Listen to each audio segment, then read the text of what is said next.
Well, hello everyone. Time for questions and answers. And I'm really blessed when I receive them from you.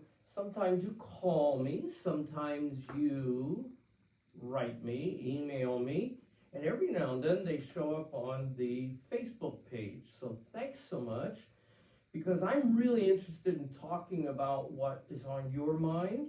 And so here's this incredible note that I received from Sue in Charleston, South Carolina. She makes reference to teachings that I did about 15 or 18 years ago. And that really touched my heart, because in there she says, at that time you spoke of maintaining cultural traditions of various nationalities in the local parish church. You and Mrs. Ackerman had several books and CDs published by Dove Tracts and the Parish Press. I purchased through mail order several of those items, and I recently found the CD To God Be the Glory. And so she's wondering if perhaps I might be able to say a little bit more. And I really do appreciate some of the things she mentions in here. We're talking about the churches of Pennsylvania, and the multi-ethnic situation I came out of was fantastic. I mean, it was really great. It was always the tension. Let me give you an example. If I am from Romania, or I'm from Yugoslavia, or I'm from Croatia, or any number of Eastern European countries, or Italy, what do I do with all my customs and my traditions and my languages and my foods? Well, think about this for just a moment. This is supposed to be the melting pot. If you're part of the United States, you know what I mean. But it doesn't mean we get rid of all those things. Put a little differently, my grandparents all spoke another language, as did my wife's, when they came to this country. And so they had to learn English right away because they wanted to get jobs. I mean, that was understood. It was an industrial area. You had to deal with many people's languages, so they all had to find a common language, and English became their common language.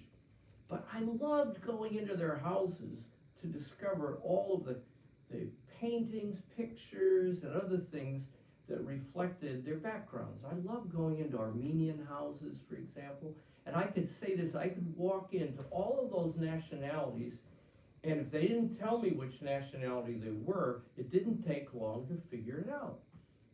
And it's not because they spoke another language, although they did among themselves, so that's why. As some of you heard me say, when I was in the first grade, I celebrated diversity because there were a minimum of 5 languages spoken in the first grade class that I was in. So, looking at that, if people come into faith, is there a reason why they're supposed to junk all the customs and the traditions? I mean, I don't get that. In fact, I have to confess that some church planting is very confusing to me, because it oftentimes seems to be focused more on the culture that we find ourselves living in instead of the cultures that exist in the homes. And one of the things we have to do is we have to find out what the customs and traditions are of the various families and the community in which we move, where we live, what's going on. The other thing church planners must really be cognizant of is groups called the unchurched. That's who the de-church. That's the group I have the greatest passion about, are de-churched people. And the reason I have such passion about de-churched people is because something happened. They've been catechized, they've been trained, they still celebrate their customs and their traditions, most of which are Christian. I mean, think about that for a moment. Most of the customs and traditions brought from other countries into the United States were Christian customs and traditions.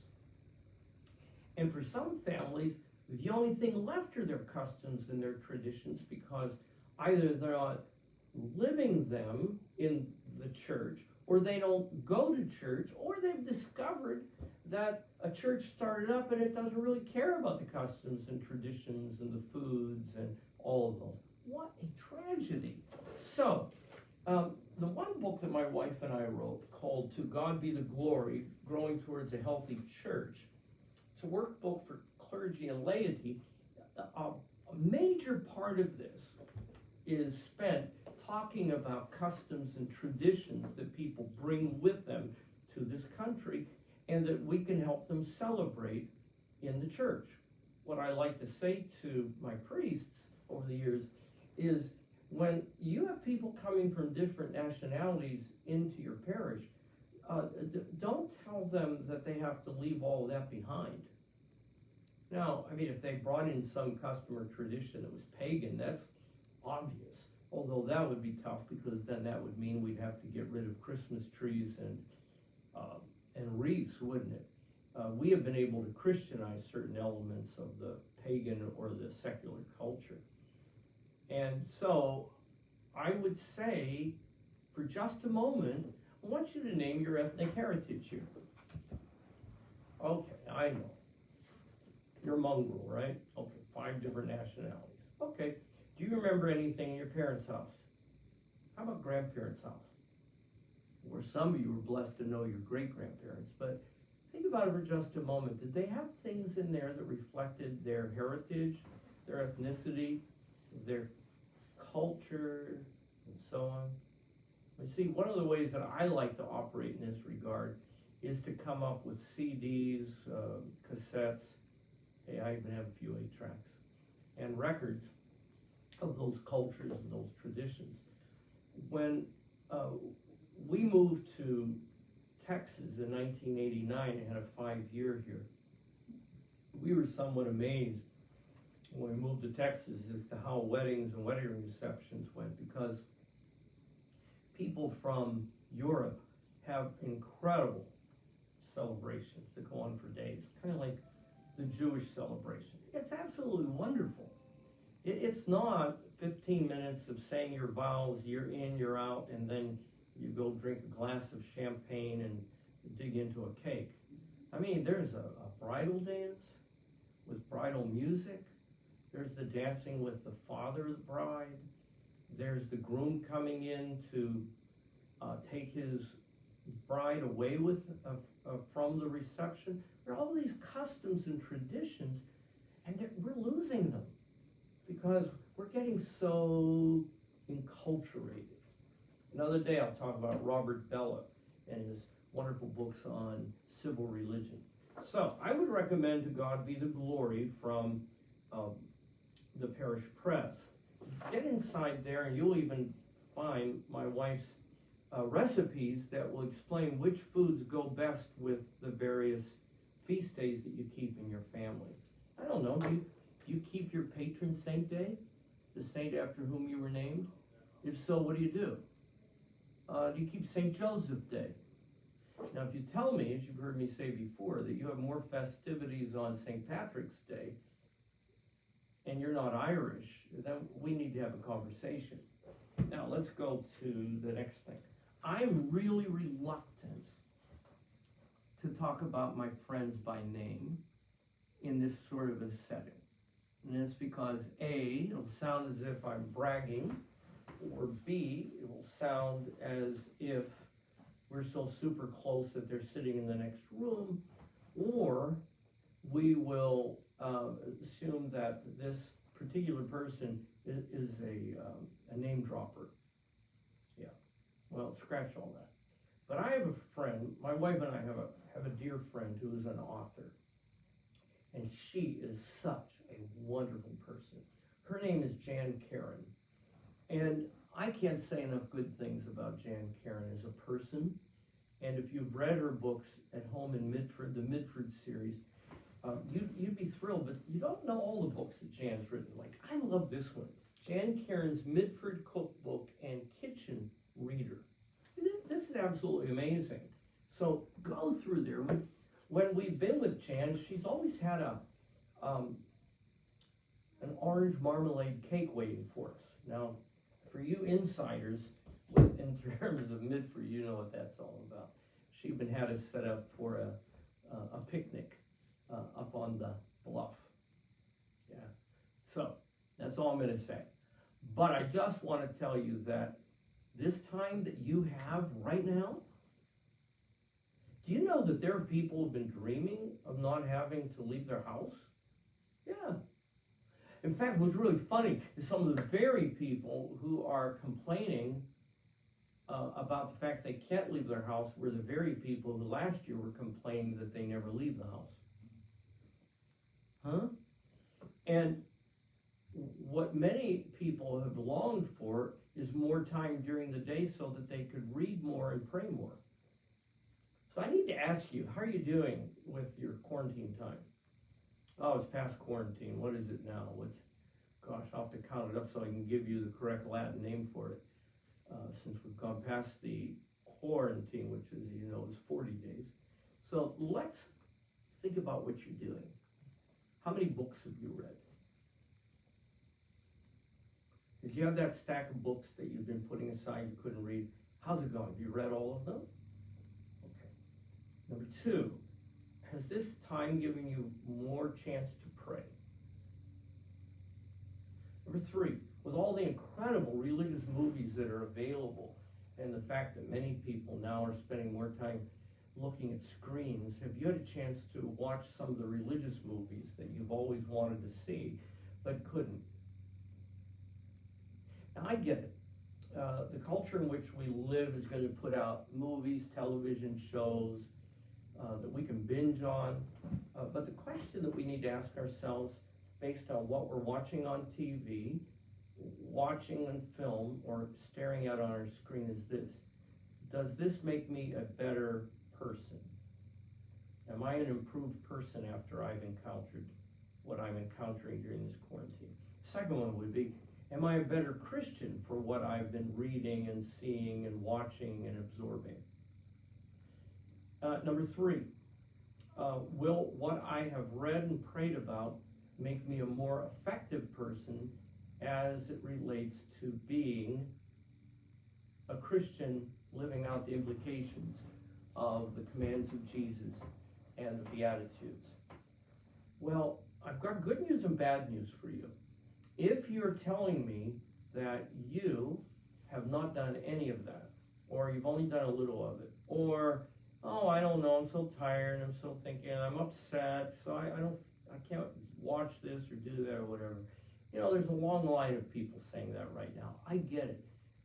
But I've got good news for you and bad news, as I said, and that is I don't think this pandemic is going to be over tomorrow. And so you have another opportunity to go back right now, today. Now, I'm assuming by now you've already written up your will if you didn't have one. We talked about that last week. So I'm excited that you're working on it and you're making funeral plans, not because I think you're going to die tomorrow, but remember, don't ever say, if I should die. Okay, interesting. Now then, you're going to die, so you're going to make all of those provisions that I talked about last week. But what are you doing right now so that when somebody does come to see you or you're able to connect with people, that the first thing out of your mouth is not, oh, I'm so bored. Oh, I'm just so depressed. Oh, I'm so tired. Oh, I just don't know what I'm going to do about all of this. That's what the world is saying, but what are you saying?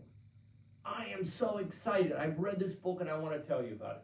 I just watched The Chosen. You've got to watch The Chosen. Did you ever read this in the Bible, this section in there? It refers to exactly what we're dealing with right now. Now, the other night when I was watching Jesus of Nazareth, I'd never thought about the fact, on and on. Do you realize that you are in a great place to share? Now, think about your Zoom meetings, if you're on Zoom meetings. Zoom meeting. Hello there. Oh, my. Oh, I'm sorry. Less money. What are we going to do? How are we going to resolve that? Wow. Great opportunity. Let us pray. Oh, no, we're not that kind of organization. Oh, okay. We can handle all this stuff ourselves, right? You know, we don't want to do, okay. Tell you what, I promise you I'm going to pray about it when this meeting is over. Be a witness. Let people know. Remember, the only witnesses, they're not just the ones who knock on your door and hand you a pamphlet. You're a witness. And the word witness is, in the Greek language, the same word as martyr. Now, here's another book. Feasting for Festivals by Jan Wilson. Customs and Recipes to Celebrate the Christian Year. Oh my goodness, we have so many of these books here, folks. And that's because we've been passing on customs and traditions to our children, to our grandchildren, to our parishes over the years, to our dioceses, and to our friends. People's lives are richer when they read more and when they start celebrating all of the feast days. So you want to know what the feast days are, right? You have a Book of Common Prayer? Check it out. You have an Ordo calendar? Ordo means the order there. Get it out. It has all the saints' days. Think about the things you can do to celebrate a particular saint day. Another homework assignment. Any significant feast days in July and August? Not sure? Check it out. But don't forget, 9:30 every morning, either here or at St. Timothy Church at the high altar or at the Proto Shrine, the shrine of Our Lady of the Annunciation, Protectress of Texas. And every Friday, Q&A, your questions ready. And every Saturday at 3, Bishop Betty Bible Stories, the 3 B's. So we'll catch up with you tomorrow. Have a wonderful Independence Day. But do me a favor, when you proclaim independence, make sure it's never independence from Jesus. Now, He, you need to be dependent upon.